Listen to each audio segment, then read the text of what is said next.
आज हम मच्छुदान जातक इसके बारे में सुनेंगे।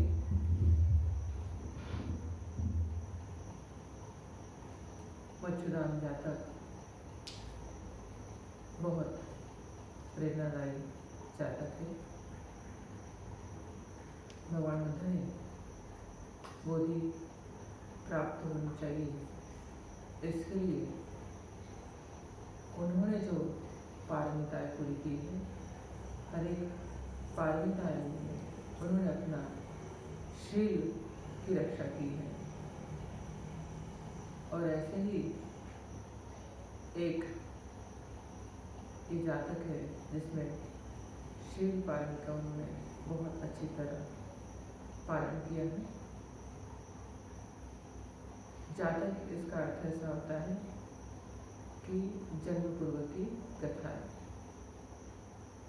लेकिन ये कथाएं भगवान बुद्ध की है। बोधिसत्व होते समय उन्होंने अपनी बोधि प्राप्ति के लिए हर एक पारमी को हर एक जन्म में पूरा किया है। तो उसी पर उन्होंने सारा जीवन व्यतीत किया है, पारमी पूरे करते करते। तो शील बहुत अटूट होना चाहिए। चाहे कोई भी हमें शील के बारे में कुछ कहे कि तुम तुम्हारा शील तोड़ सकते हो, फिर भी या कोई हमें बुरी बातें कहे, जिस बुरी बातों से हमारा शील टूट सकता है, ऐसी बुरी बातें भी हमें सुननी नहीं चाहिए। तो इस प्रकार अपने शील पर बहुत अटूट रहते हुए अधिष्ठान प्राप्त करते हुए बोधिसत्व ने यह उनकी पारमी पूरी की है। तो भगवान बुद्ध की काल की घटना, भगवान जब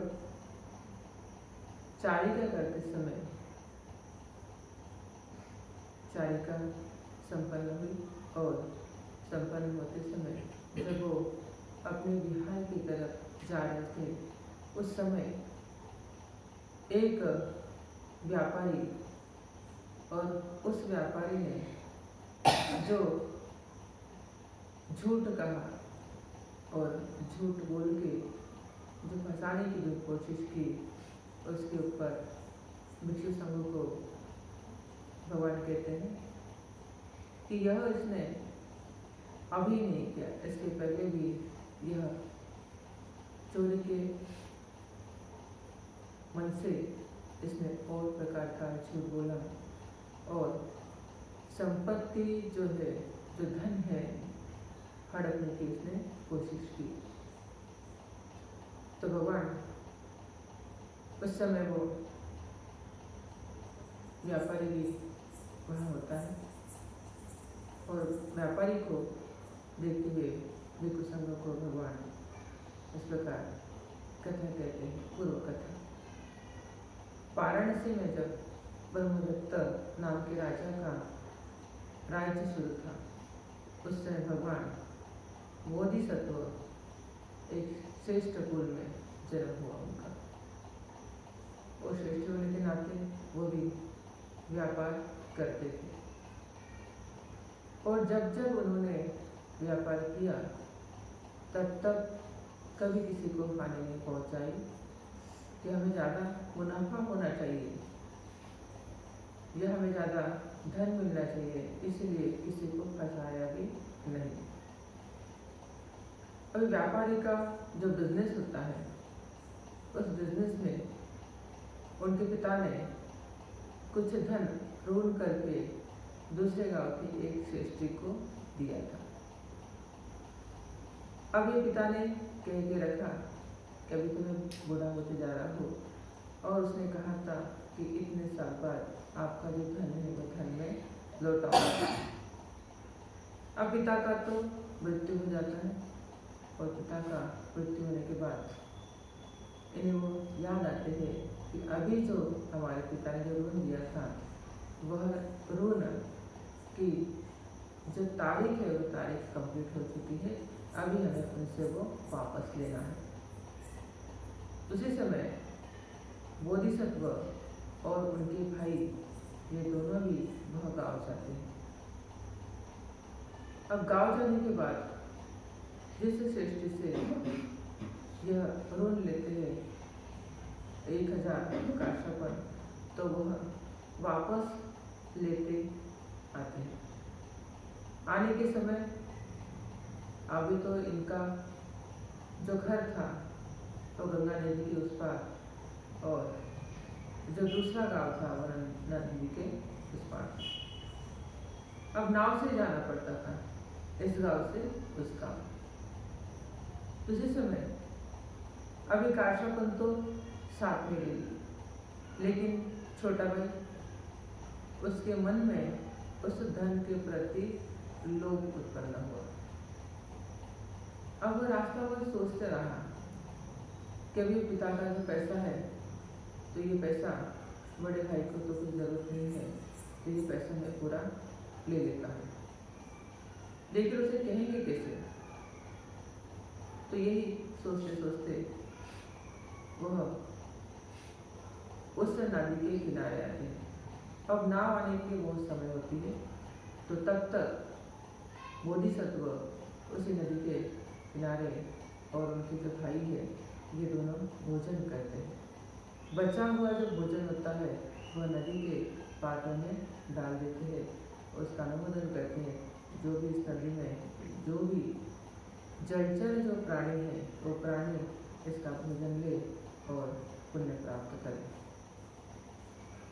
ऐसा करके अनुमोदन करते हैं और नाव की राह देखते देखते बोधिसत्व वही आराम करने सो जाते हैं।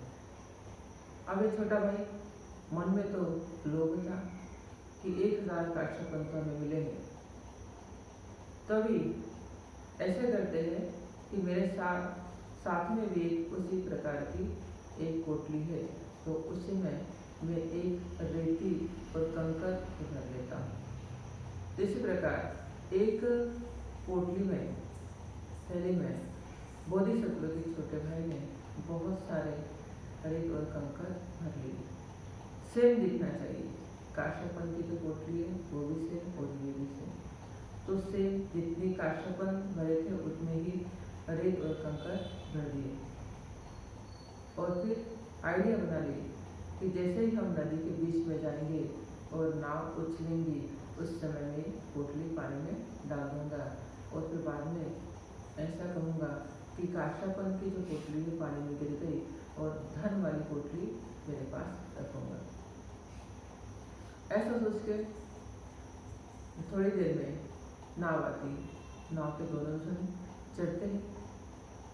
अभी गंगा नदी के बीच नाव आते समय अब ऐसा ही होता है, लहर आती है और लहर आते समय नाव थोड़ी उछलती है, और ये क्या करता है, दोनों पोटली से होने के कारण इसे ऐसा लगता है कि रेत वाली जो पोटली है वही काशापन की पोटली है, इसलिए वो उसे उठाता है और वही रख देता है। लेकिन दूसरी जो पोटली होती है जो उसके भाई के हाथ में होती है, उसे ऐसा लगा ये काशापन है और भाई कभी नहीं पाया, तो दोनों को एक्सचेंज करता है और जैसे ही दूसरी लहर आती है ये पट से उस पोटली को उठा के, काशापन की पोटली को उठा के नदी में फेंकता है और भाई को कहता है कि ये पोटली तो नदी में गिर गई है, अब इसे कैसे निकालें, और बहाव भी बहुत तेज है। और तो समय बोधिसत्व कहते हैं जाने दो, 1000 तो काशापन थे, कोई बात नहीं, धन से ज़्यादा हमें थोड़ी ना जरूरत होती है, क्योंकि हमें हमारा जीवन प्रिय है, तो धन प्रिय नहीं है, इस प्रकार वो कहते हैं और वही रुक जाते हैं। अब जब ये नदी से बाहर आते हैं नाव निकलने के बाद, तो देखते हैं तो जो पोटली इनको चाहिए थी वही नदी में फेंक दी और जो नहीं चाहिए थे वही साथ में लेके आए। अब इसे बहुत दुख होता है कि 1000 काशापन मैंने गलती से उसमें फेंक दिए, और फेंकने के बाद उसे बहुत पश्चाताप होता है कि ये रेत और कंकड़ वाली पोटली मेरे साथ में आ गई। घर में आने के बाद ये उसी के ऊपर विचार करता है कि अरे मैंने 1000 काशापन गंवा लिए, जो मेरा पिता का धन था, और वह धन मेरे बहुत काम से आ गया। अब वह नदी में जो पोटली गिरी, वह एक बड़ी मछली उसे खा लेती है, और कुछ दिन बाद जैसे ही मछली पकड़ने वाले नदी में अपना जो जाल बिछाते हैं, तो उस समय वह मछली भी जाल में आती है, और जाल में आने के बाद ये मछली पकड़ने वाले वह मछली भी मछली बेचने वालों को बेच देते हैं, और ये मछली भी मछली मार्केट में आ जाती है। अब उस समय बाजार होता है, अब ज़्यादा पैसे मिलने चाहिए, इसलिए मछली वाला भी उसकी कीमत ज़्यादा बता के बेचता है। हर एक मछली ये बड़ी होती है क्योंकि उसका पेट भी बड़ा दिखाई देता है, और उसके पेट में वो काशापन की तो पोटली होती है। फिर उसे ऐसा लगता है कि इसका मुझे ज़्यादा भाव मिलेगा, कीमत मिलेगी, तो इसीलिए वो हर आने जाने वाले जो मनुष्य होते हैं उन्हें कहते हैं कि आप इसे ले लो, इसका भाव बहुत कम है, बहुत कम है। जब लोग उसे पूछते हैं कि कितना है, तो कहते हैं कि 1000 काशापन और 7 मास। ये कहते हैं इसकी तो इतनी कीमत नहीं है, फिर भी तुम इतना कुछ बेच रहे हो। तो 2-3 लोग उसका भाव पूछने के बाद भी उसे कोई गिराई नहीं मिलता, और उसकी जो खरीदी नहीं हो पाती है, और फिर वह मछली वाले के पास ही रह जाती है। अब शाम होने लगती है, इसके मन में तो लोग हैं, अभी कैसे करो। तो उसके मन में आता है कि हमेशा जो सेठ हमारे पास से मछली लेके जाते हैं, तो उनके घर जाके मैं बेचता हूँ। तो ये क्या करता है मछली वाला, शिव जी कर बोधिसत्व घर आते हैं, उन्हें कहते हैं कि मेरे पास इतनी ही मछली रह गई है, आप उसे खरीद लीजिए। बोधिसत्व उन्हें पूछते हैं कि तुम बाजार में इसका मूल्य क्या करके तुम बेचते थे? तो उस समय मछली वाला कहता है कि 1000 काशापन और 7 मास। ये कहता है इसकी कीमत तो इतनी नहीं है, फिर भी तुम इतने की बेचते थे? तो कहता है कि नहीं श्रेष्ठ, मैं आपको इतना नहीं देने वाला, मैं सिर्फ आपको 7 जो मास है मैं उतना ही आपको देने वाला हूँ। आप सिर्फ उतनी कीमत मुझे दे दीजिए, और बहुत फ्रेश है, ताज़ी है, इसलिए मैंने आपके लिए ये मछली लाई है। अब बोधिसत्व भी जान लेते हैं कि इसको तो बेचना है, ठीक है, अभी दे ही रहा है तो मैं ले लेता हूँ।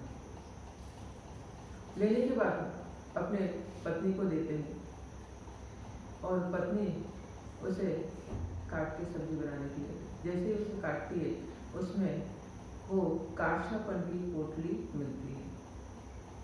ये ला के देती है बोधिसत्व के पास, और बोधिसत्व कहते अरे ये तो वही पोटली है जो पानी में गिर गई थी, काशापन पानी में गिर गई, ये तो मेरी है, और इसने तो मुझे धोखा दिया कि मेरी जो है पोटली जो मछली के पेट में चली गई थी, और ये उसे मेरे पास ला के दिया है, मेरा तो फायदा हुआ, लेकिन इसका तो नुकसान हो गया। तो इस प्रकार बोधिसत्व की हर एक बात पे बहुत गौर किया जा सकता है कि वो कभी नहीं चाहते कि इसका नुकसान हो, या कोई सामने वाला इंसान हो, या उन्हें ठगने वाला हो। तो व्यापारी होते समय भी दूसरे व्यापार करने वाले होते हैं, तो उनका भी नुकसान न हो, ये बहुत अच्छी तरह वो जान के व्यवहार करते थे। अब वो चले जाने के बाद 1000 काशापन। अब जब उन्हें पता चलता है कि ये जो काशापन मेरे जो छोटे भाई है उनकी इच्छा थी लेने की, लेकिन वो नहीं ले पाए। और उन्होंने सेम ऐसे पोटली में कंकर भर के वह रख लिए। अब जब उनकी हालत को देखते हैं कि वो चिंतित है, दुखी है उस प्रकार, और जैसे ही ये पोटली देखते हैं और पूछते हैं, तब उन्हें समझ में आता है कि नदी में जो गई थी ये मछली के पेट में आ गई और ये फिर से भाई को मिल गई है। तब उन्हें ऐसा लगता है कि ये तो मेरे पिता का हिस्सा था, और पिता के कमाई पे, पिता के धन के ऊपर पिता ने जो संपत्ति कमाई है, बहुत कष्ट से उसके ऊपर हम दोनों का भी बहुत अधिकार है। चाहे इसने चोरी से किया हो या धोखे से किया हो या झूठ बोल के किया हो, लेकिन मुझे तो ऐसा नहीं करना है। इसीलिए ये सारा धन मैं अकेले नहीं रख पाऊंगा, तो मुझे ये मेरे भाई को भी देना चाहिए, चाहे उसका व्यवहार कैसा भी हो। वो भी व्यापार करता है, कमाई करता है, लेकिन ये तो पिता का धन है, और पिता का धन हमेशा दोनों के लिए समान होना चाहिए। तो उसी समय बोधिसत्व अपने भाई को बुलाते और कहते हैं, देखो ये जो पानी में पोटली गिर गई थी वह एक मछली ने खा ली थी, और कल एक मछली वाला लेके हमारे घर आया और उसमें हमने काट के देखा तो पोटली मिली। तो ये तो पिता का धन है, इस धन पे हम दोनों का भी बहुत अधिकार होता है, और सेम अधिकार होने के कारण उसे भी 500 का शपथ देते हैं, और 500 का शपथ बोधिसत्व खुद अपने पास रख लेते हैं।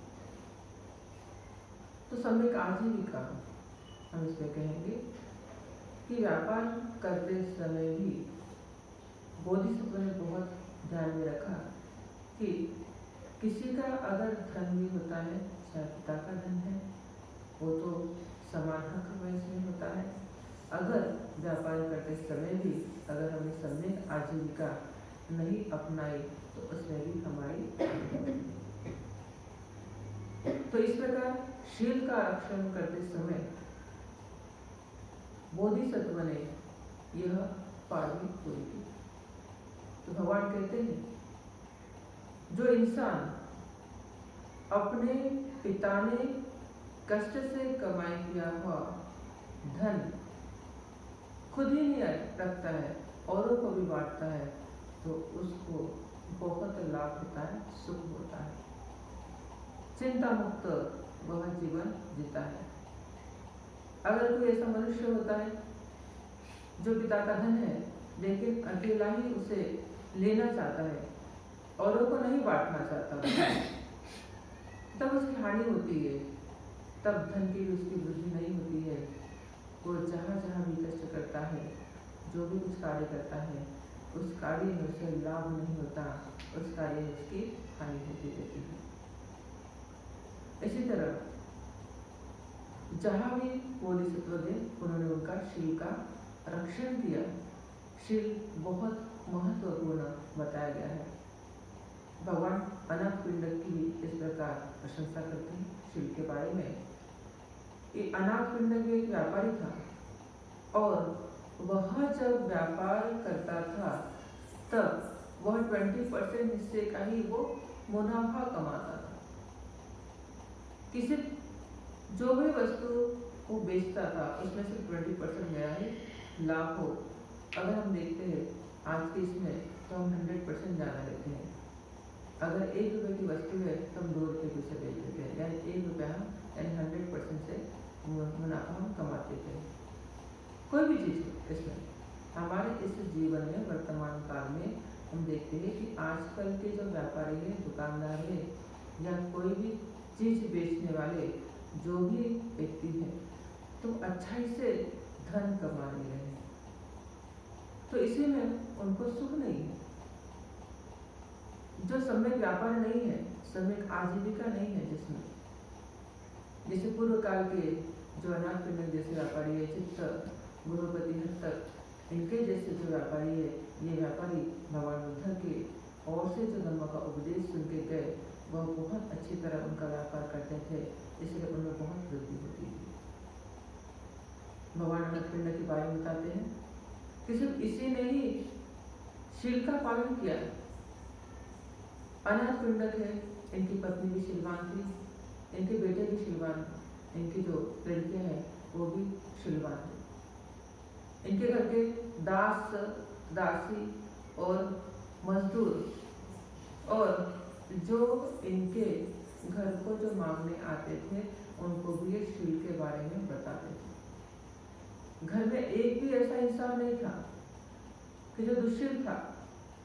हर एक इंसान खुद शील का पालन करता था और औरों को भी इसकी प्रेरणा देता था। जब उनके घर भोजन नहीं बनता तब लोग समझ जाते कि आज उपोषित डे है। और उपोषित जो डे होता था, जो मंथ में 4 दिन होता है, तो उस दिन भी जो अनाथ लोग, जो गरीब लोग, जो भूखे लोग इनके घर में जो मांगने आते थे, खाना खाने आते थे, तो उनको भी ये बताते थे कि शील का पालन बहुत जरूरी है। शील पालन करने वाला इंसान बहुत सुख से जी सकता है। तो जो जो इनके घर भोजन के लिए आते थे तो वह भी सीखते थे और उन्हें भी ये पता चलता था कि आज शाम का भोजन नहीं मिलेगा, यानी आज उपोषित है। तो हमें भी उपोषित का पालन करना चाहिए।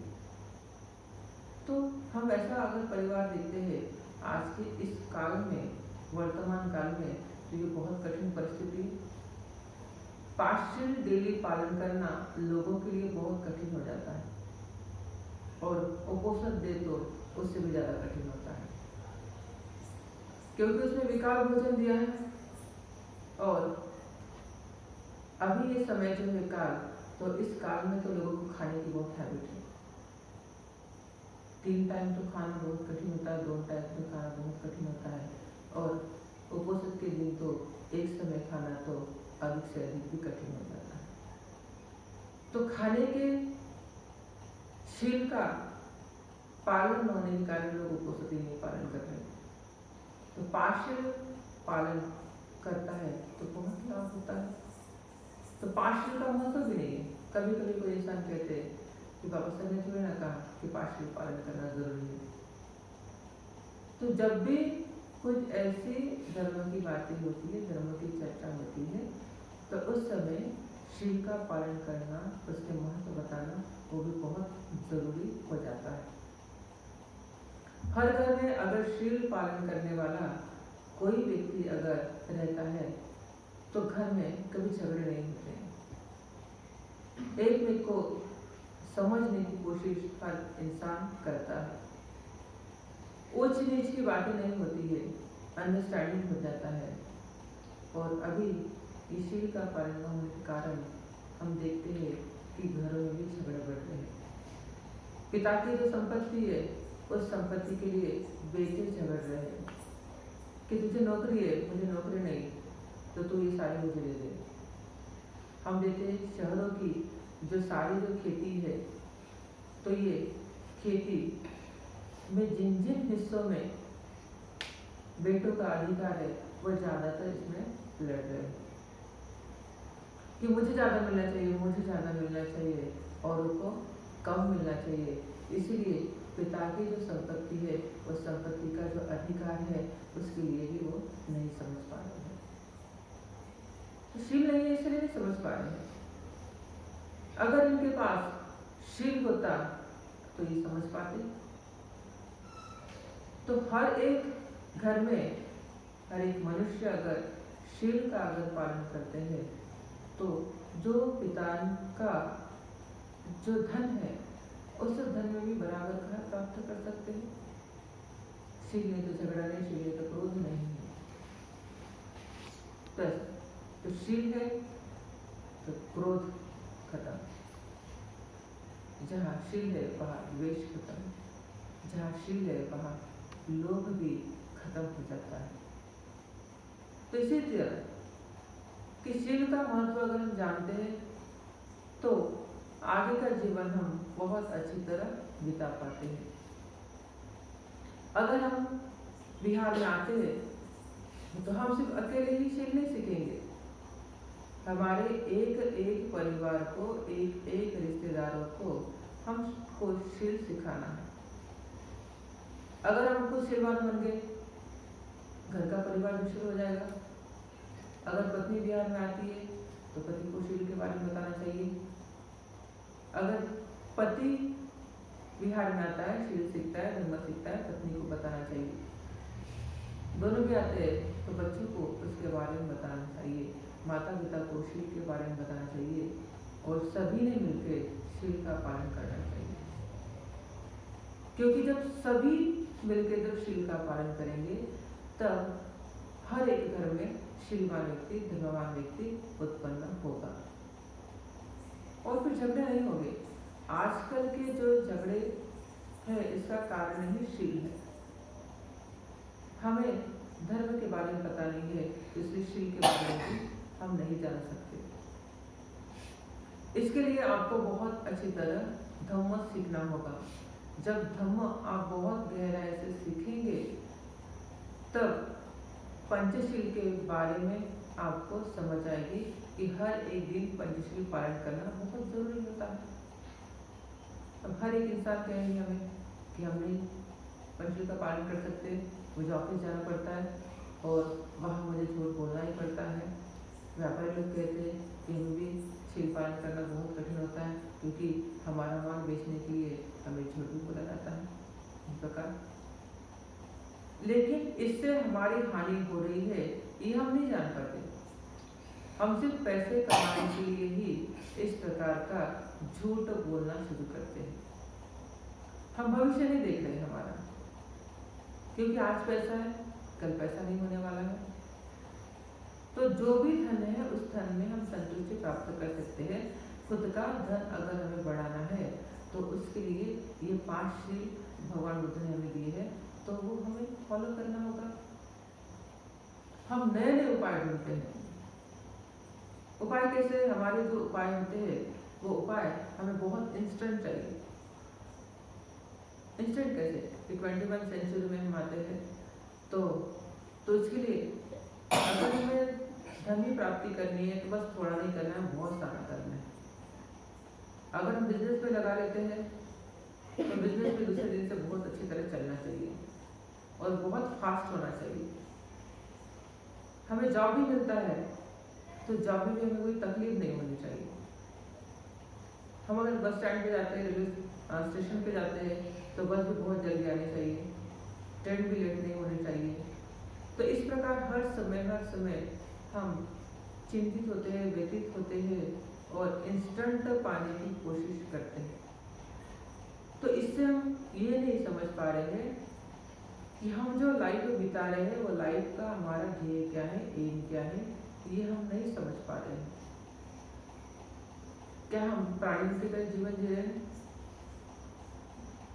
ये भी हम सोचना चाहिए कि ये जो जीवन जी रहे हैं हम, खाना पीना सोना, उठना बैठना, खेलना कूदना, नाचना गाना, ये जीवन नॉर्मल लाइफ है जिस लाइफ में कुछ नहीं है।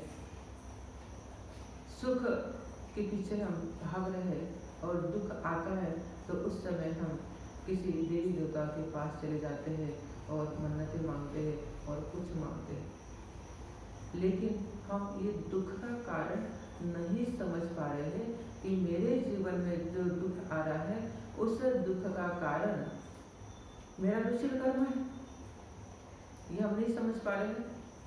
अगर कोई स्त्री भी दुखी होती है, कोई पुरुष दुखी होता है या माता पिता दुखी होते हैं या बच्चे दुखी होते हैं तो उसके पीछे उनका खुद का शील होता है।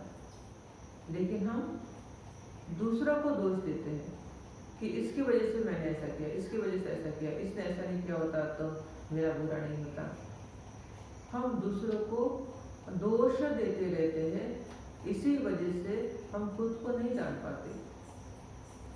लेकिन अल्टरनेट एम तो शील है कि शील है तो सब कुछ है, शील नहीं है तो दुशील है। तो हर एक बुराई के पीछे हमारा अपना ही कर्म है और अच्छा बुरा कर्म हम खुद बनाते हैं। इसलिए बहुत अच्छी तरह हमें जानना चाहिए। घर घर में जो भाई भाई है इनका नहीं पट रहा, इसका कारण शील है। जो बहनें हैं, बहनें इनका नहीं पट रहा, इसका कारण शील है। जो बहू और सास इन दोनों का नहीं पड़ता, इसका कारण भी शील है। पिता बेटा इनका नहीं कटता, इनका भी कारण शील है। भाई बहन इनका भी नहीं पड़ता, इसका कारण भी शील है। रिश्तेदारों से हमारी नहीं बनती है, मित्र परिवार से इससे हमारी नहीं बनती है, इसका कारण भी शील है। क्योंकि शील का पालन हमारी ओर से नहीं हो पा रहा है, इसलिए हम दुखी है, चिंतित है, डिप्रेशन में है। हर एक के पीछे है। हम देखते कभी हमारी हार होती है, डिप्रेशन में आ जाते हैं, चिंतित हो जाते हैं। कोई बहुत शराब पीता है, कोई घूमने चले जाते हैं, लेकिन फिर से आने के बाद वही है। लेकिन हर एक इंसान उनकी गलतियों के ऊपर अगर वो सोचता है, उस प्रकार अगर कार्य करता है, तो उसे यह समझ में आएगा कि मैं धर्म का पालन नहीं कर रहा हूँ, शील का पालन नहीं कर रहा हूँ, इसलिए सारे दुख मेरे पीछे आ रहे हैं। जब हमारी इच्छा अपेक्षाएं जो होती है पूरी नहीं हो रही, ये पूरी क्यों नहीं हो रही है? दुख है, और इसके पीछे का कारण भी शील है। एक ऐसी इच्छा, जो इच्छा कभी पूरी नहीं होती, उसकी वजह से दुख होता है। दूसरी इच्छा पूरी नहीं होती, दुख होता है। इच्छा पूरी होती, सुख होता है। लेकिन सुख बहुत कम है, दुख ज़्यादा से ज़्यादा है। तो इसलिए शील के लिए बहुत महत्व देना चाहिए। शील का इम्पोर्टेंस बहुत है। भगवान कहते हैं जो इंसान उसके जीवन काल में शील का पालन करता है, उसे 5 प्रकार के लाभ होते हैं। वह इंसान बहुत सुखी होता है। वह इंसान, उसको कभी पानी से, कभी अग्नि से, कभी हवा से नुकसान नहीं होता, यानी वो जलकर नहीं मरता, पानी में गिर के नहीं मरता। या कोई तूफान आता है तो उस तूफान में वो नहीं मर सकता, क्योंकि शील उसका रक्षण करता है। तीसरी बात, वह जहाँ जहाँ जाता है वहाँ वहाँ उसका सम्मान होता है, कोई उसका अपमान नहीं करता, क्योंकि शील उसका रक्षण करता है। शील से उसे कॉन्सेंट्रेशन बना रहता है, और कॉन्सेंट्रेशन से हर आदमी बहुत अच्छी तरह बोल पाता है, चलता है, रिस्पेक्ट देता है। तो जहाँ जहाँ भी जाता है, तो कोई भी संप्रदाय में जाओ, किसी से भी बात करो, तो वहाँ शील उसका रक्षण करता है। यानी अगर शील पालन करने वाला व्यक्ति कोई मुस्लिम संप्रदाय से बात करे, हिंदू संप्रदाय से बात करे, या बौद्धिस्ट संप्रदाय से बात करे, या जैन संप्रदाय से बात करे, तो जहाँ जहाँ जिस संप्रदाय में वो प्रोग्राम के लिए जाता है, परिषद के लिए जाता है, तो वहाँ वहाँ उसे लोग शीलवान कहते हैं, और उसे वो आदर सत्कार देते हैं कि कभी वो कोई बात नहीं करता, किसके प्रति निंदा नहीं करता, किसके प्रति चुगली नहीं करता, और असत्य कभी भाषण नहीं करता। तो इसी कारण लोग उसे बहुत मान सम्मान देते हैं। उसको कभी कोई प्राणी हिंसा नहीं करता, कोई प्राणी उसे नहीं काटने वाला है, और कोई प्राणी उसके ऊपर कभी कोई हमला नहीं करने वाला, क्योंकि मैत्री उसके पास होती है, और मैत्री के बल से उसका रक्षण होता है। और सबसे लास्ट वाला, कि शील पालन करने वाला इंसान मृत्यु के बाद सुगति प्राप्त करता है, सद्गति प्राप्त करता है। तो ये 5 लाभ उसके पास होते हैं। तो इसलिए हर कोई इंसान जीता है तो सुख प्राप्त करने के लिए जीता है, और लास्ट में उसे ऐसा लगता है कि मेरा मृत्यु भी बहुत अच्छा हो और मुझे सुगति भी प्राप्त हो। तो इसलिए हमारा जीवन जो है सिर्फ खाना पीना सोना मस्ती करना इसके लिए नहीं है। हमारा जीवन का जो ध्येय होता है, खुद का डेवलपमेंट और समाज का डेवलपमेंट भी होना चाहिए। बाबा साहब भी कहते हैं कि जो इंसान खुद अच्छा बनकर समाज को भी अच्छाई के मार्ग पर लाता है, वही श्रेष्ठ इंसान होता है। तो इसलिए खुद की प्रगति करो, औरों की भी प्रगति करने में सहायता करो, तभी हम शील का मार्ग अपनाने में सहायक होंगे। इसलिए इस कथा से हमें यही प्रेरणा लेनी है कि जहाँ जहाँ भी हम जाते हैं रहते हैं, तो बोधिसत्व की जैसे हमारे शील वाणी बहुत अटूट होनी चाहिए। हमारे जैसा शील पालन करना हर एक घर में होने वाला होता है। श्रद्धावान हर एक घर में होना चाहिए, दानी हर एक घर में होना चाहिए। अगर हम ऐसी प्रेरणा के कार्य करते हैं तो लाभदायी होती, सुखदायी होती है वैसी प्रेरणा, क्योंकि जीवन अनित्य है, मृत्यु तो हर एक को आने वाली है और अच्छी मृत्यु हर सब चाहते हैं। कोई नहीं चाहता कि मैं बुरी मृत्यु हो। तो इसीलिए जीवन में कोई ये भी नहीं चाहता कि उसे कष्ट हो और वो संपत्तिहीन हो, गरीब हो, ये भी कोई नहीं चाहता। हर इंसान यही चाहता है कि बहुत वैभव हो, बहुत धन हो और ऐश आराम से मैं जीवन। कोई कोई ये भी चाहता है कि मेरे पास धन हो और धन का दान में उपयोग हो। तो ये सारा अच्छा जीवन जीने के लिए हमें शील का सहारा लेना होगा। अगर शील हमारा बलवान है तो आगे की जिंदगी हमारी बहुत अच्छी तरह जा पाएगी। तो इसीलिए हम सब लोग भी भगवान बुद्ध का ये धर्म है, बहुत अच्छी तरह सुने, शील पालन करें और सुगति प्राप्त करें। जिस प्रकार भगवान बुद्ध दुख मुक्त हो चुके हैं, उस प्रकार हम भी मुक्त की राह पे चलने का प्रयास करें। तो बुद्ध धर्म संघ के प्रताप से सभी का कल्याण हो, सभी का मंगल हो, सभी को आयु आरोग्य सुख की प्राप्ति।